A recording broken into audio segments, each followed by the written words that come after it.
the time is compressing. The ability for humans to respond at all is compressing to such a point because of automated attacks that the only chance that you have is to remove humans from the loop. That's going to result in these slow old companies getting hacked to oblivion. Always be learning and always surround yourself with the smartest people you can find.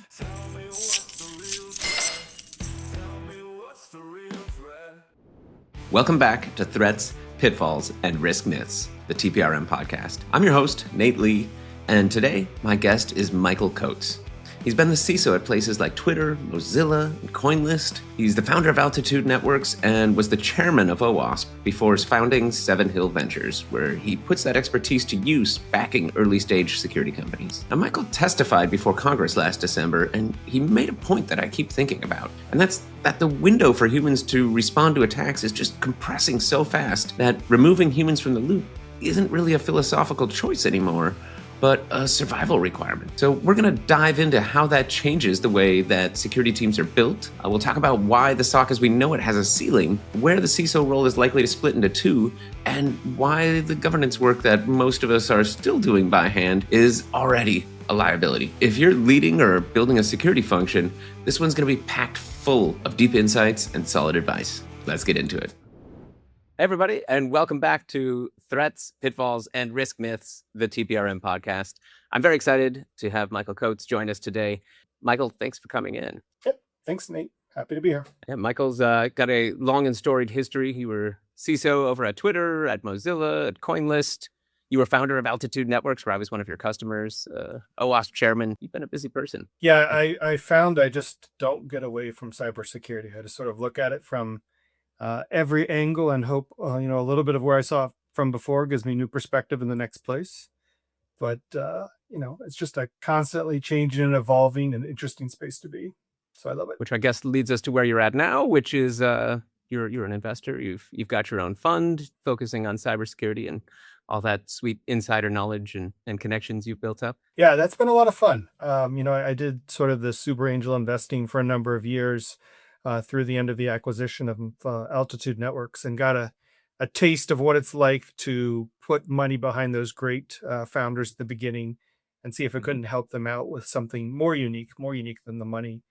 And finally parlayed that into starting a full-time fund. And so that's what Seven Hill Ventures is, focused, same thing, early stage cybersecurity, giving that sort of unique insight that I can provide founders from all the places that I've been. Yeah, and I mean, I guess now is probably the single greatest time you can be doing that with all the sort of nascent companies starting, with all the new capabilities that are available and new perspectives on things. So like we're doing this now. It's RSA next week, which is of course where everybody's going to be out doing the pomp and circumstance. And what sort of things are you looking for as you get out? Because there's so much new stuff. I mean, we have all the AI, agentic security sort of things, but I'm assuming you're looking at all sorts of different areas. What's most interesting to you that's happening right now? Yeah, it's really interesting. I mean, RSA is a good example of the overall challenge that we face in the industry, which is there's clearly a lot of innovation, but there's so much that it's actually hard to zero in on which of this is good and which is, just somebody with some time that's been able to pull something together, more so now than ever. That's good. Yep. With AI coding. And finding those, I guess, needles in the haystack of what could become great or early on is very challenging. What am I looking for? I mean, we've got a number of problems that still aren't well solved, despite all of the innovation. I think that we're at an interesting point in time where, because of new capabilities, mainly, because of AI, we can actually take a stab at some problems that previously were impossible. And we see it being applied in obvious ways where you've got humans doing things and we say, I bet AI could do that faster. And that's good. That's sort of like workflow optimization. But then we have other things that are just like problems that we couldn't solve. And so I'm really interested in something that could sound as benign as anything else, which is just like patching. But like, there's a reason we don't patch things. And it's not because we shouldn't. Like these missing patches gets us all the time. We just have vulnerabilities because we just don't patch things. And sure, it's one hand, it's inventory management. On the other hand, it's there's like 10,000 missing patches and all these CVEs. And if the best you can say is, well, 3,000 of the CVEs are high and the other 7,000 aren't, that's still not very good.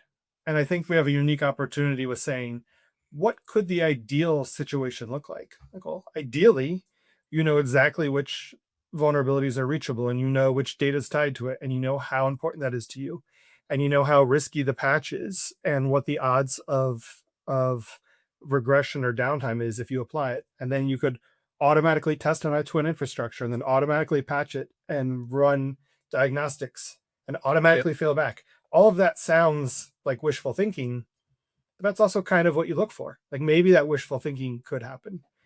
So Yeah, that's patch management's an interesting one. Access control, um, still identity. And what you might always notice identity. already with just three of these is those sound like pretty core ideas to security. Like, yeah, they are. That's what I've noticed.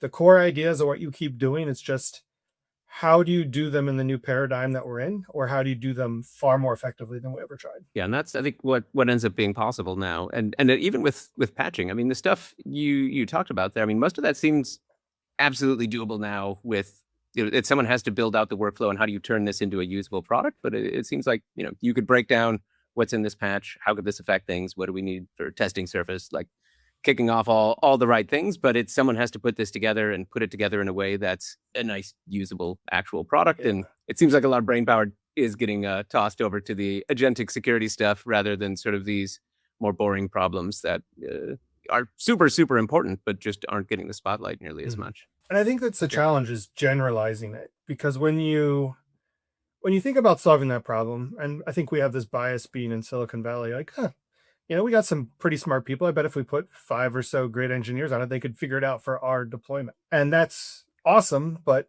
first of all, Silicon Valley is not a good representation of the rest of the Not at all. enterprise or the market. So they don't have 5 engineers that can just go do whatever side project that you want. And so then when you're trying to build a solution and make it generalizable to the broader market, that's where it gets really hard. Like, all right, well, I've got all these variables, all these factors from all these different places. How do we build something elegant that can do all those things? Yeah, and it can account for the always one more thing that needs to happen or that one thing you didn't count on and sort of turn that in.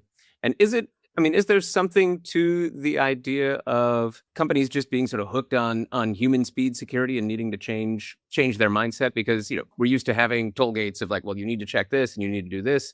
And, it doesn't seem like that's the world we're heading towards. And we're in like this awkward phase in between where probably the automated checks aren't great enough yet, but you really do need to be thinking about how do you remove humans from being in the thing rather than always aiming for human in the loop. Before we go on with the discussion, I want to share something with you that I've been building for the last 9 months to solve the problem of awful security questionnaires. They're, of course, necessary for this sales process to communicate your security posture, but it's not really high leverage work. So we built TrustMind because we want people to get back to doing what matters, securing their platforms, or shoveling snow, really anything besides copy-pasting answers about your firewalls and antivirus signatures for the 33rd time. TrustMind is dead simple. Just upload a questionnaire in any format or point it at a web portal, and it comes back completed in minutes. Done. Ready to submit, but without the joys of 72 new questions appearing in a portal right before you're supposed to leave for dinner, just because you answered yes to a question that asked, do you use software?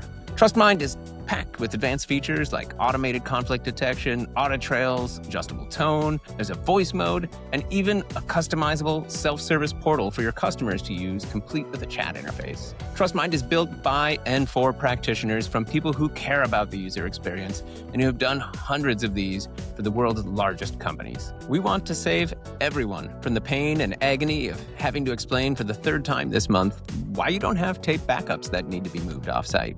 With TrustMind, everyone gets free and unlimited Word and Excel questionnaire automation, plus a free portal every month, forever. No trial, no credit card, just pain-free living. If this resonates with you or someone you know, head to trustmind.com and sign up for a free account now. All right, let's get back to the show. Yeah, I mean, I totally agree with this. I had the opportunity in December to speak to Congress Homeland Security along on a panel alongside Google, Anthropic, and Quantum Exchange. And the reason they called together that panel was to understand what is the rising threat from AI and quantum on the horizon. This was just after Anthropic released their report about China using uh, Anthropic's infrastructure Claude to do an orchestrated attack. And there's a lot of things you think about when you have the opportunity to tell Congress, like, here's what cybersecurity needs and the threats we face. But really, the main point that I made throughout that conversation was that the time is compressing. The ability for humans to respond at all is compressing to such a point because of automated attacks that the only chance that you have is to remove humans from the loop. So I strongly agree with what you're saying, and it's easier said than done. But taking a measured approach of saying, in this piece, we have confidence this can be either automated or sent into agentic workflows or whatever, but we can remove human from this piece of decision making and moving down the line. And what was interesting is I was forced into that reality at Twitter. Like anything we wanted to do at Twitter, it's like, well, you've got milliseconds to make that decision. So immediately humans were off the table. And so very quickly said, how do we study this problem, slice it into pieces that we have high confidence that this part can be accurately decided upon, and we can run a workflow and do that automatically. And then the rest, sure, maybe that is a different series. But don't try to boil the ocean. Instead, try to slice things up into pieces that you can automate and then forget and never look at again.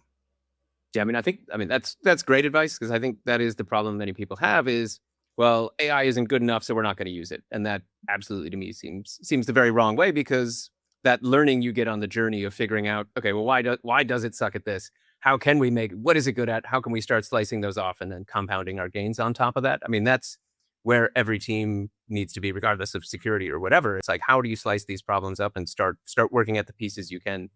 Because otherwise, you're going to be too late, and we're going to hit the Vulcan apocalypse or whatever it is when everything's being exploited all the time instantly, and you're going to be so far behind that there's not much that people are going to be able to do. And I think another piece of that is becoming more comfortable with potential failure.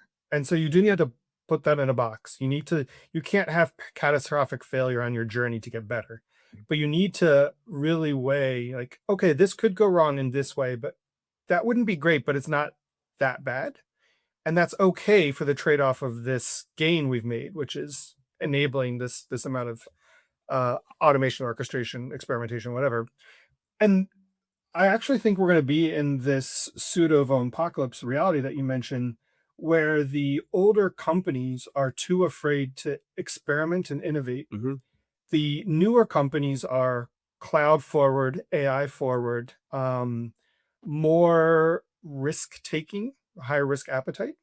And what's going to happen is this attack flood from AI automated attacks, and the ability that anyone can basically be almost nation state level, the old nation state when we said things that had any amount of skill. Almost anyone can do that now with AI. That's going to result in the slow old companies getting hacked to oblivion. And so they may just not survive. And so if you want to survive, you've got to lean into taking a little bit more risk on the experimentation trail to be more resilient to what the future is going to be. And it seems like, I mean, it really is something that, if you're a security leader or wherever, I mean, it needs to be a culture shift that needs to be driven, and raising the idea that the risk isn't just, I mean, there's the cyber risk, all that stuff, like you said, but there's also the risk of, if you're not doing the experimentation and willing to take some lumps along the way, you're not moving fast. And, just as big, if not bigger, of a risk to the business is all your competitors are now running 3 times faster than you. And, you're obviate yourself regardless, because you can't keep up at that point. And I mean, I think in security, it seems we're very myopically focused on security risk and not thinking through, well, if we say no to everything because of security risk or this or that, you're missing out on kind of the broader opportunity, the other half of that equation. Yep. Fully agree. Are there things then that, I mean, what are the biggest things maybe that you see that, whether it's in the SOC or how we triage things, where, if you look out 2 or 3 years, it's just going to be embarrassingly outdated, whatever it is we're doing now? Like, what do you see that's kind of the biggest targets there? I do think the SOC is a big one, because up until this point, the concept of a SOC was a human catch-all. Like, we'll have humans look at things that we can't figure out how to do with computers at all. And that's just going to be overwhelmed in its entirety, to the point where the existence of a SOC at all implies you haven't solved this, and almost any workflow that goes into a SOC would overwhelm it. So the use of humans, um, I would say, except for perhaps like tier three investigation style things, Hmm. I think is going to go by the wayside. That creates lots of challenges. Again, how do you slice and dice these to build confidence, to build the workflows? Yep. Um, who becomes tier three if there is no tier one and two? I think that's a very valid question. What are the career progression paths to be able to have these experts? That'll be something we're gonna have to figure out. So I think the SOC is one that is going to change dramatically. I think the other that will change is that we have sort of segmentation of technology creators right now. Hmm. This notion that the engineers create things and the other people do things. I think it will be just as ubiquitous as everyone can use Word and Excel and everyone can create software. And so things will just get created everywhere. And so we'll have to switch this mentality entirely of what is a secure SDLC. I think in that world, the idea of an SDLC doesn't even exist. So it's Hmm. a whole change. Like, how do you just make sure stuff is secure? You don't get a Yep. SDLC. Yep. Stuff just gets created, and someone's like, "I want to plug this into that." And again, you can say no, but you have to temper that with, well, what if your competition always says yes? You could be betting on, well, eventually they'll go out of business from a catastrophic failure, or maybe they'll beat you because it won't. And so Yep. that's another area that I think is going to change dramatically. I was that it seems like the roles themselves change. Like even like a tier three SOC analyst, like their job is going to be less, how do I, do this investigation, and more, how do I make sure the LLM or the agentic setup can do this investigation next time? Like, so their job is translating stuff into how do I help the LLM do that? And same for like the other thing you're mentioning.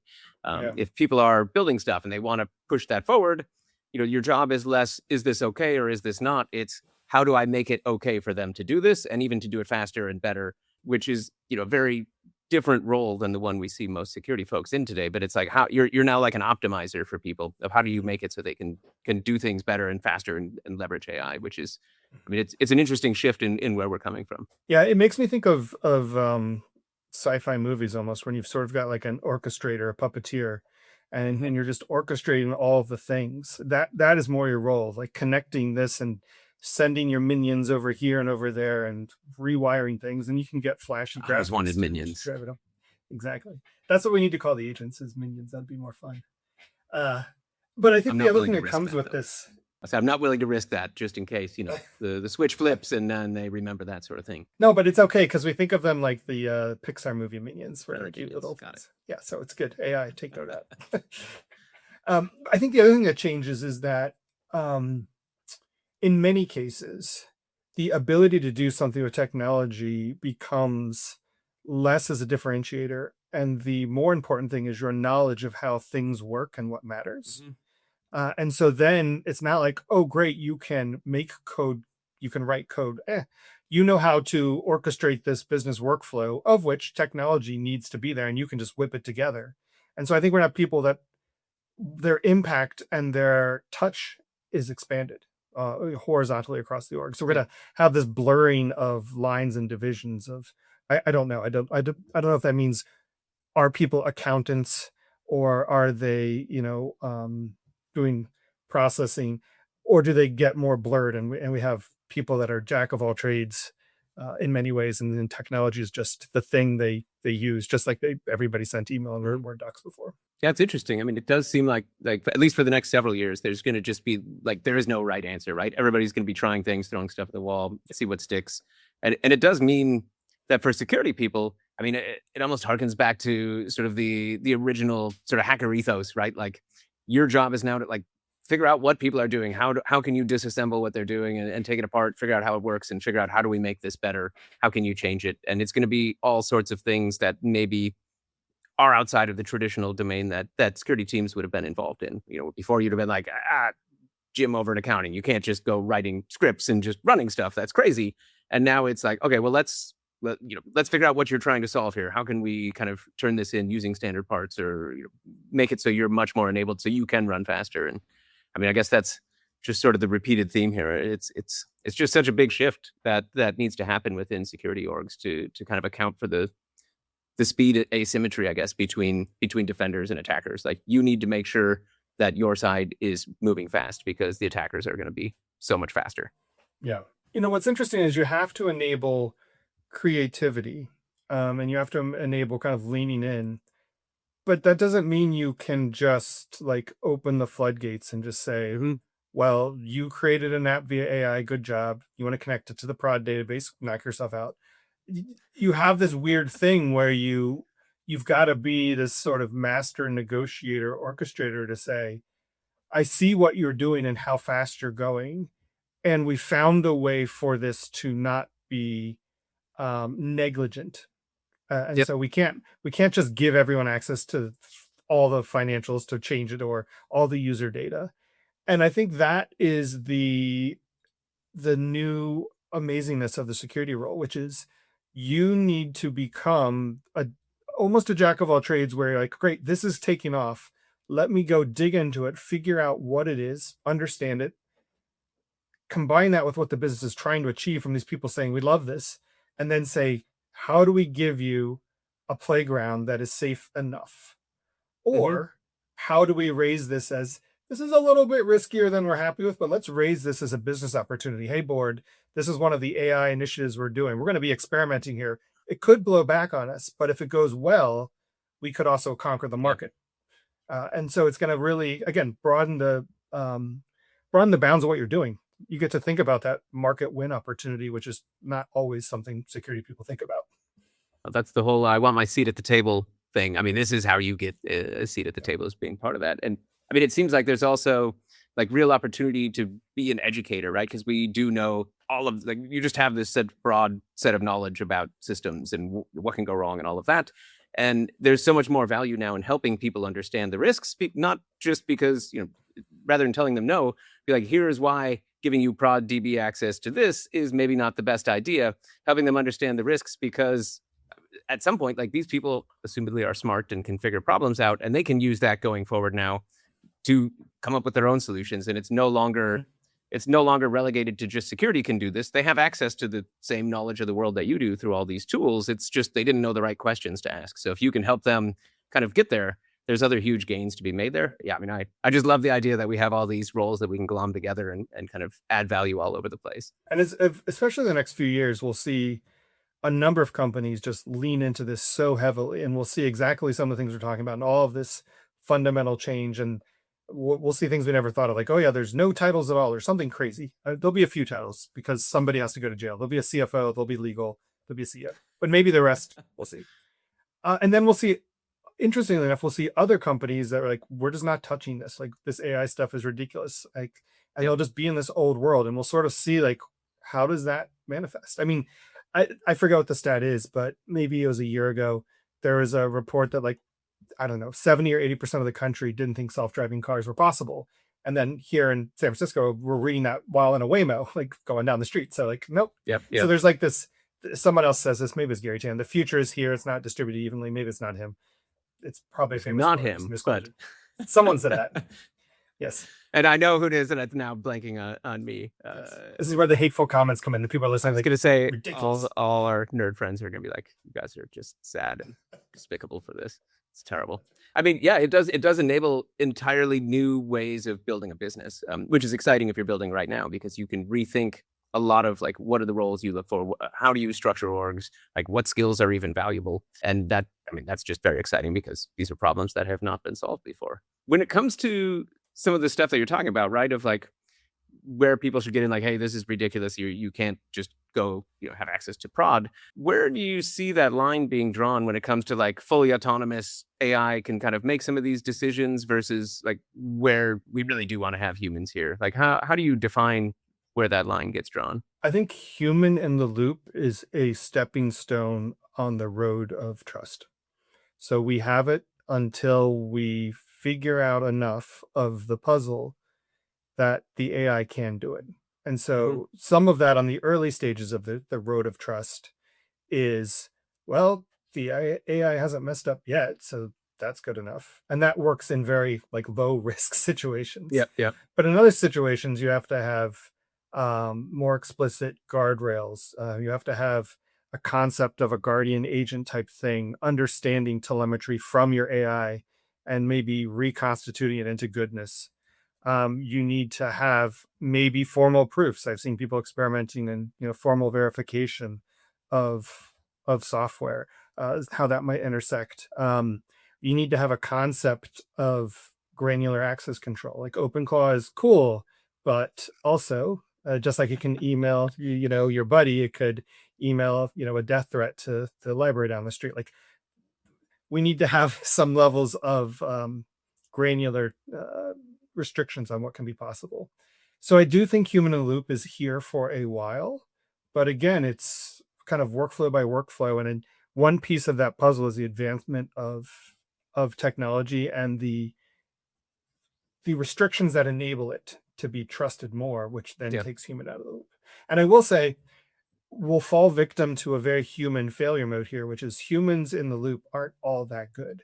Because if you get if you become the Homer Simpson pushing the button, you're just going to keep pushing the button or not, whatever the failure mode is on this. Someone told me a story of they had wired up their their estimation service with AI for contracts for, I think, construction. And they recognized that was risky. So they had a human in the loop reviewing the estimates, the bids before they went out. And one day they couldn't make payroll and their bank account was short because out of the 1,000 or so estimates, 3 of them were catastrophically wrong. The human definitely didn't catch that and just kept pushing the button. And so at that point, they're like, this is too risky to have AI in this workflow at this point in time. And they ripped it. Now, that was a year or two ago. And I think one thing we have to also remember is if you don't like AI today, wait 8 weeks, try again. Yep. Like it just is changing so much. But it seems like for that exact situation, I mean, this gets back to the whole, like you would want human in the loop, but in this case, okay, well, let's make sure we're actually doing this where we're flagging it, whether maybe that's a second AI or making sure the human knows your job isn't just to hit the button after this, it's to find all of the flaws in, however it's assessing this and kind of driving continuous improvement there. And that's, I mean, again, it's that different perspective of assume it's not perfect, but assume that with work and prompting and plumbing and whatever you have to do to connect the different pieces, that you can constantly improve it. And that's your goal. It's not to be the backup quarterback there and like, was that the right call? It's really, how do you turn yourself into a continuous improvement engineer? And I think that's kind of the thing that now ties to everybody. Yeah, I think that's right. Is it so when it comes to like some of the workflows you're whether it's as an investor or just you as a practitioner, I mean, which ones do you think should be getting hit first between, we have like vuln triage, patching, like you mentioned, identity, the SOC, fraud stuff, I don't know, whatever else it might be. Like which ones do you think are going to be the ones that orgs should be tackling first that they can make the biggest gains? I think it's looking at the volume of work to be done and when it flows through a human, and most likely those are going to be some of the first items that are good targets for. I mean, we can call it AI, but it's sort of just intelligent automation. Like if you wanted to automate something before and like it requires too much of this judgment, like all right, well that's what AI can do, some amount of judgment. It's just what box we put in, where we draw the lines. I do think that vuln triage is ripe for this. Like we should always know which vulnerability matters to us based on like 15 different axes, not just a generic CV score. That we will look at in the future and be like, that was dumb. Just this random number that had no bearing on actual risk. Yeah. And so that's something where we should be able to take the hundreds of thousands of outstanding CVs in an organization and say there are 15 that matter. Now the challenge is, even after doing that, you're going to have the compliance frameworks and the auditors that are like, but you were missing 900,000 patches. You're like, well, and that's going to be that kind of evolution growing up piece of how to defend the change. Feel some policies that need to be changed. No, that's true. That's the smart CISO is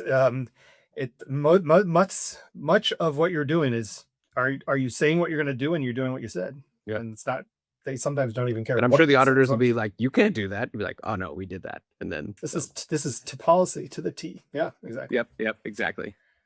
I think identity is important to innovate on. Um, That one's super but interesting. that's more at a structural level. I think Hmm. we've got human identity, we've got non-human identity, and we've got whatever we figure out agentic identity to be, because it is What's your take non-human. on that? That's Because that's. it is non-human, but it's acting on behalf of the human. Hmm. So I think that doing like an Okta style or OAuth prompt is probably not right.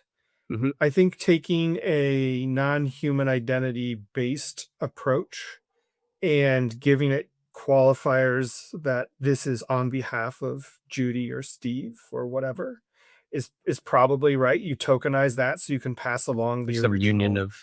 of the two or Yeah, something. because Hmm. the trouble comes when you start handing off intended actions. Like, we've Yep. authorized this agent to act on our behalf. It can go book a ticket. Like, okay, great. It goes over to the purchasing service. Like, well, now when you do the purchasing service, what are your limitations? Are you limited to a flight per Judy's purchasing power, or are you limited to the credit card that the thing has access to for the whole corporation? And so we've got to have this sort of transfer of identity to make that happen. I think that is at the protocol layer. I'm a big believer in the Spiffy spiral, de facto. That's one of the Hmm. companies I've invested in, and I think they're doing really good stuff there. Yeah, I mean that seems to be just a question where there's a lot of different approaches, and it's a really interesting one because that's going to be in the future how everybody's getting everything done. You're going to have your agents doing stuff. You're the coordinator of all of these. And there's just so many ways it goes wrong. If it has your full delegated authority of whatever you can do, it can also do. But at the same time, you want it to do anything you can do. So you need to kind of figure out how do you kind of scope that down, and how do you get something that understands intent? How does it know that what you're trying to do is X, and so you should only have rights for this, and downstream can only get narrower, not kind of additive because of all the disparate systems. Seems like a challenging problem, I'll say. Yeah, it's a very interesting one, especially when you bring in the human element. And this is something I learned, at Mozilla, which is, you really, if you're prompting the user for a decision in a security context, you're taking a cop out. You're Hmm. saying, I feel like I'm giving the user choice and control, but really what I'm saying is, I don't know how to make this decision. And I'm going to operate under an illusion that the user has any amount of knowledge and context. They're gonna Because hit really the hit the user doesn't. default. They're like whatever gets it done. Remember Yep. this page contains secure and non-secure components. Do you want to Oh continue? yeah. Do you want to say? We're like, Yeah. I don't know. I'm trying to view my bank. Like, yes, load the bank. So that was an example. Like, you don't prompt the user. You have to figure out the default decision, and you have to be right. And I like it's interesting because when I said it out loud, I'm like, well, people always choose the default. But then the one exception I can think of is now, when you think of Claude Code or whatever, everybody's writing the flag, dangerously skip permissions because like no one wants to sit and push the button. This is the one place I think I've seen where the upside is just so high that everybody is just like going out of their way to override the default. But again, you can get so much done with that. I'm sure that's making everyone in a large corporate environment kind of just screech in pain when they think about the idea of YOLO mode running on 1,000 developers' machines all at the same time, though. It's not that different than where we've already been. It just is visible. And by that, I mean, if you go do an apt-get, install whatever, like, you're installing all sorts of random stuff and it's just going. Like, in the past, we didn't inspect all of the dependency chains and this and that. I mean, we're And still not. yeah, and so this is the same thing. It seems very scary, and it is. It could go totally sideways. It's running whatever command it wants to. You have to build a good amount of trust with Claude itself. Because even if you are looking at who's really dissecting each one of those code lines, they're not going to get any amount of efficiency and speed if they sit there and read everyone. Like, all right, what's this doing? Okay, yes, yes, no. Yeah, I think we're moving to a world where I mean, less and less people are actually going to be touching code, and whether that's reviewing it by hand or writing it by hand. I mean, I know there's still a lot of people doing that now, but if you look 2 or 3 years in the future, that doesn't seem like a great way to be a developer, except for the very elite roles where you're pushing the boundaries of some data store and you have to write your new data store at Google. Then sure, maybe you're handcrafting some of That's that, but for your average web app, whatever, doesn't seem like the best idea to be writing that by hand. Yeah. It feels. I mean, I think we all say that a lot, and everyone's listening. Like, yeah, I've heard this a lot. Um, and it feels revolutionary, wild, crazy of what's happening. But also at the same time, like, think about it in another context of computer science. Like, we didn't work at the assembly language. Like, that just got Hmm. abstracted away. And the only people that did is if they were really doing something crazy, like, all right, I got to maximize everything out of this. Or the same thing, like, Yeah. nobody would write in C if they didn't have to. People used to write in C all the time, but then they only did when they really had to have that level of control and there was a small batch of people. So we keep abstracting these things away and we only leave a specialist to get involved if they absolutely need to because the rest of the system can't accommodate. And I think that's what we're going to have in the future of, yeah, people don't write software, they just ask for it to be created. And then there's a few number of people that are the experts that help make AI go forward to the next frontier model. Yep. Yep. Yeah, and that'll hopefully get trained in so we can take advantage of that for the time that I need to write my own data store in the future, which I hope is never. Yeah. I mean, for you, one of the things that I'm curious about, since we talked about it earlier, I mean, what does it look like when we don't have entry level roles for a lot of places now, right? Because the stuff you would previously have hired a junior for, like you just have an agent do that. I mean, is it, if you're getting started in your career, what does that mean from the perspective of what skills are even valuable? Because it used to be, oh, you learn whatever systems or you learn to write Python and this and that. It seems like knowing Python to some extent it will still be valuable, or some coding language. But at the end of the day, the fact that you can write an app in React doesn't matter to me anymore because everyone knows that. Like, so what ends up being the types of skills for people that are getting started now so that they can find a job, or that they're building something useful? Because I think that it's very quickly turned from whatever we used to tell people is absolutely wrong and they shouldn't be doing that. I mean, we focused a lot on training people with skills on how to get things done. Like, you now know Mhm. how to create software to achieve some sort of outcome. Someone else will tell you what outcomes needed. All you do is, do it. And it's kind of like, Mhm. um, mm, let's think of analogies. It's kind of like building a house by hand with no real power tools. Like, that you are doing the how, you are hammering a nail, but that's going away of, power tools and machinery to do that. And so the shift is either to orchestrate all of these tools again, like the puppet master. And I think that there's still a really good opportunity where, if you're coming into an organization as a junior person, if you have leaned into AI so heavily that you can whip together all sorts of things, like just wielding the power of AI across the Mhm. web and all the different tools, that will get you a good job. Now, there Yep. are unfortunately potentially less of them because those people are in of themselves so much more effective. So I think that's one path. I think the other path is moving from the how to get things done to the what needs to get done. And so this is moving into saying we are trying to achieve this outcome, which is either business, societal, civil, legal, financial. And so you're moving into the product, whatever that is. Like, we're going to go create this thing, and I understand the nuance of this industry or of these Yep. workflows and Absolutely. systems. And on top of that, I can wield AI to, of course, create. I can do the what, but I know, so I can do the how, but I know what needs to get done. And so Mhm. we'll sort of have this shift back from at least deep computer science to a little bit more humanities. Like, if you know how the industry works that you're going into and you can orchestrate the technology, you can move incredibly fast. So Yep. Yep. I think the job market is not killing the entry level, though it is a lot harder. It's killing the middle. And so it's a sort of Mhm. barbell thing where the people that at the more senior levels that lean into AI will be fine. The people that come in from college that are AI native with something else to offer will be fine. And the people in the middle that say, "This is what I've always done, I just want to keep doing it," are going to be in big trouble. Yeah, I mean, I think that's great advice. Like, just for people just figuring out whatever it is you want to do, like figure out how to enable yourself to have these superpowers from AI and do it. And then just that the importance of knowing the business, knowing the customer, understanding what it is you're trying to solve is just going to be hugely important to where, in the past, I've worked plenty of places where the engineers are building a thing. They have like no clue the business domain that they're building for. They don't know anything about the people that are using it, but they know like this is the feature spec and I got to make that happen. And it seems much more like I want people who know the right questions to ask. I want them to be able to know why we're doing this because that's going to inform what we should be doing. And I can assume that regardless of seniority, they can probably do the what part, but it's did they do the right what? And that's going to be the thing that ends up being super, super important. Yeah, I think people will need to be far more entrepreneurial in spirit, even if they're not an entrepreneur on their own.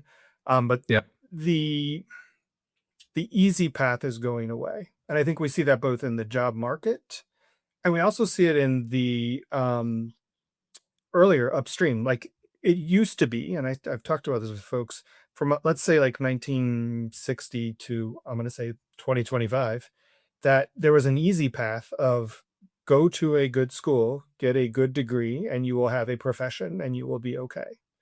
That easy path, I think, is coming to a close Hmm. where that does not guarantee something anymore. Like you can go to a college and you can get a very large amount of debt and you may not have any sort of career after that. So you really got to think hard about where am I going with this? How do I set myself up? You can't just follow the path mindlessly because that path doesn't exist anymore. And I mean, the bright side of that is the easy path was easy for people with certain backgrounds, and it was like impossible for others. And now that path to you can live up to your full potential is much more open to folks. If you have the gumption to go and take it, which is pretty exciting. When you're looking for people to work with, or when your portfolio companies are looking to hire, I mean, what do you think about when it comes to like hiring signals or something? Because seems like what we're both agreeing on is like you need people who are really like hacker mindset, sort of genuine tinkerers, entrepreneurial spirit, all of that, versus people who they're very good at the thing they do, like what you said, but they're polished sort of operators of a thing. Like how do you sort of filter and think about that? Yeah. I think, I mean, a couple kind of words that come to mind like grit and agency, Hmm. kind of this get it done mentality. I remember looking for that even in the pre AI era. At Twitter, I recognized some of the best people I had in the org when I sort of looked at their backgrounds and where they came from and how do I find more of them. Um, the thing that I found is not that they went to particular schools. I've never been the Hmm. one that says I hire from like Harvard, Stanford, MIT. Sure, I could take them, but I never use that as a filtering mechanism. And instead, what I found was all of them found themselves in unfamiliar new domains where they had to struggle and figure out how to succeed. And so that Adversity drive makes to you figure strong. out success. Yeah. And that, what was very different was the domain. One of them Hmm. was like managing a field of farmhands. Like, I don't know how or why he ended up in that position, but he figured out how to make that successful. And of course, that's very different than Twitter scale infrastructure and security risks. But the thing that's not is the unfamiliarity and the drive and the I will figure this out. And I think that's one of the most important things to look for is will you get it done? Because things that are worth doing are hard, and we need people that want to solve those rather than need someone else to tell them what to do. No, I very much agree. And so with some of this, like as people are building security functions, I mean, how does it change how you think about even building a security function now? Before there was sort of the, maybe not a fully standard path, but there was an idea of like what the org looks like at different stages as you're building. I mean, what sort of things do you see being upended now if you're building an org from the ground up from 0 to 20, 50 people, something like that? What changes in the things you're hiring for? I'm assuming we've already talked about, but like org structure is the other interesting thing because it's very different what's possible now and where you're going to get kind of the most upside, and it's almost for sure not by organizing how we have in the past. I think there'll be a split from, and I think this has been happening for some time, between governance oriented security Hmm. to technical security. For quite some time they sort of collided and moved together, and we talked about the CISO having controls based framework, and they need those things to be there. But I think we're going back to a place where the expectation of who can can excel in the role shouldn't own both per se. So I think the Hmm. governance ownership will split off into a chief governance officer or maybe risk Sure. compliance. And this notion of security engineering architecture is going to rise. And there will very quickly be a time when we start to say, how can the CTO role exist without responsibility for secure design? Hmm. And we may even see those things merge together. And so it is make technology go safely, securely, reliably. Like all of those Yep. things have to be packaged together.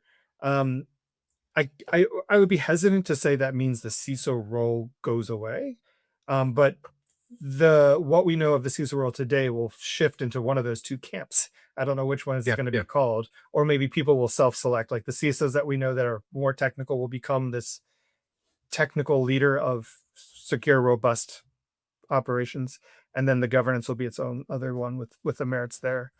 So I think that's one of the biggest things that'll happen.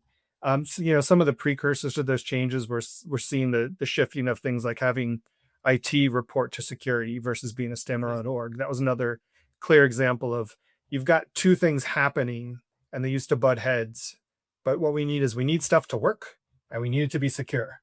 Figure it out. Yep. So I think we'll just see more Fun. of that.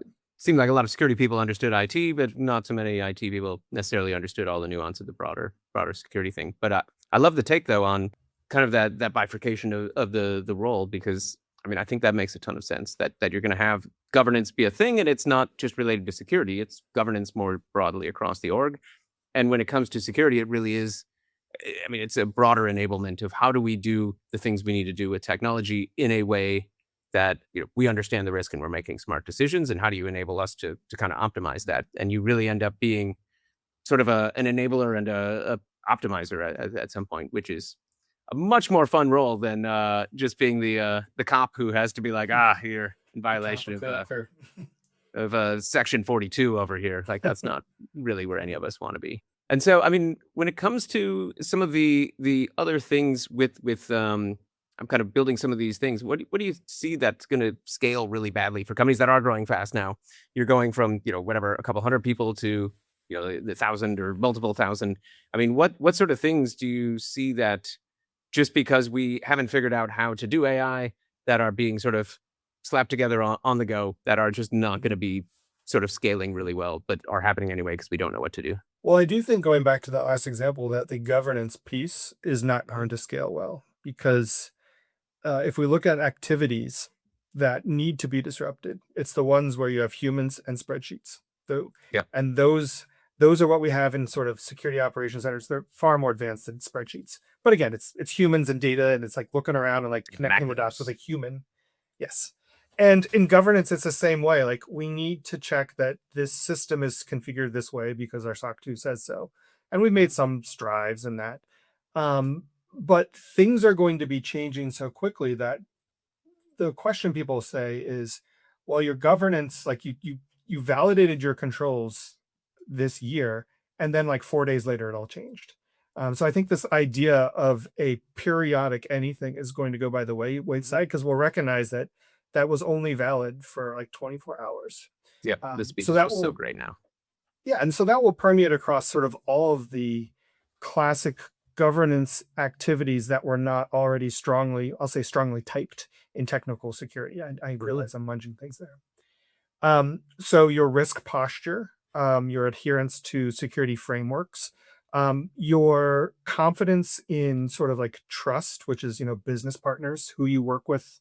Should you work with them? Are they still trustworthy? I think all of that will fall apart. And so you need something that basically is continuous. Now you can achieve that however you want. I would bet it includes AI, but the continuous nature of it, I actually really bet it would probably include agents too. But that continuous element is what's that's what's key because and I know this is an area where you're a specialist at, but I dealt with too, which is like we can't say we want to have this relationship with this company and then off goes 2 weeks of humans looking at things and comparing things and doing just mundane, ineffective work. Like we need to say, we want this to be the case now. Can I push a button and it is verified as good enough for we have a discussion? We need all the magic to happen behind the scenes, and that will fall apart. It already fell apart. It will just be a blindingly big blocker as we go on. Yeah, it's funny because that one has fallen apart. Most everybody knows it's fallen apart, but because we don't have anything that works kind of better, or I don't even know why, but like people are still doing it. Sort of I don't know, it's very strange to watch all those boxes be checked and papers be filed, knowing that not much is actually happening with that. I mean, it just it's very odd to me at all times. One of the pieces of it, and you tell me, but as a CISO, you probably remember is some things you do to check the box. And you're like, this really doesn't provide any value. I wish it did, I would never do but that. just checking the box. And I say that I remember saying I said this at Twitter, like, let's get this compliance stuff out of the way so we can go do real security. Yep, yep. And that's not because I didn't like what it was. It's because the amount of work to do it was specific and it didn't deliver value and efficacy. Okay. So we Your just job is did to what was needed. prioritize. Yeah, Yeah. we got our PCI certification. We're like, if we stop now, we would be hacked into oblivion. Let's go actually make it secure after we've checked these boxes from PCI.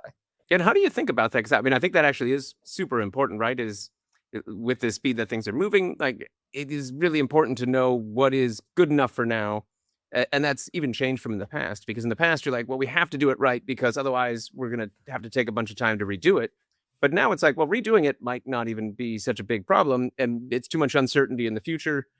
So even thinking that we can know what the answer is now isn't enough. Like it's more of a like good enough for now is important to know where that line is, but also knowing, how do you account for that in the like as a part of the decision making process. That is a fine answer, but there's things that come with that. How do you think about that? I think that leans into this purposeful risk taking to go Mhm. faster mentality. But the only way you can be purposeful in taking risk versus blindly taking risks is to have some method of measurement and prediction or Yep. anticipation of what it could be. And that is historically an area where people are not very good. Um, if you don't do that, then you're Yeah. blindly taking risks, and that works until it doesn't, and that moment could be catastrophic. But so I think what we're going to actually see is this sort of uh, rotation into threat modeling and risk profiling, and how do we do that in a light enough and fast enough way so that we can say, yep, this is a good thing to go AI. do. Yeah.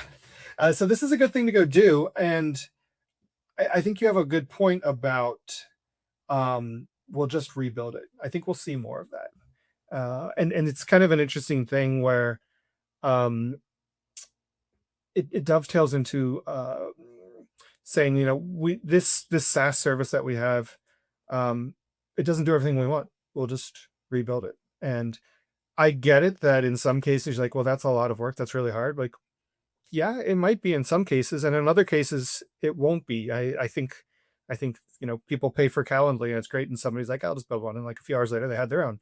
And maybe it doesn't work for everything, but it also worked for that. So we see this leaning in, and if Calendly is not critical to all of your revenue for your company, maybe you can give that a try. And if it is critical to all your revenue, maybe don't switch that out right away. It goes back to the type 1, type 2 decisions, the revolving door or the one-way door. Like, if you can quickly recover, let's give it a try. And if that moment of breakage is not millions and millions of dollars, all right. But if you're Amazon and things go down and that's far above your acceptable level, like, all right, hey everybody, we leaned way too far into 100 this. million a minute losses or whatever they must suffer. Yeah. So that was a little bit of blind risk taking, because I think they failed in ways far more than they wanted to. Yeah, and I mean, it gets to the whole like culture shift and mindset shift that I think people really need to embrace. And that's the continuous improvement mindset. Because with any of these, some of the decisions you're going to make are wrong. It's like, how do you make sure you have that feedback loop where you take whatever went wrong and like, not that you go whip someone for it, but like, okay, well, what assumptions led to this? What did we do that led us to this decision? How could we do that better? How do we improve our framework next time? And just look at it as like our goal should be constant improvement, not that we're 100% correct. And that does require a sort of a mindset shift that people may or may not be ready for.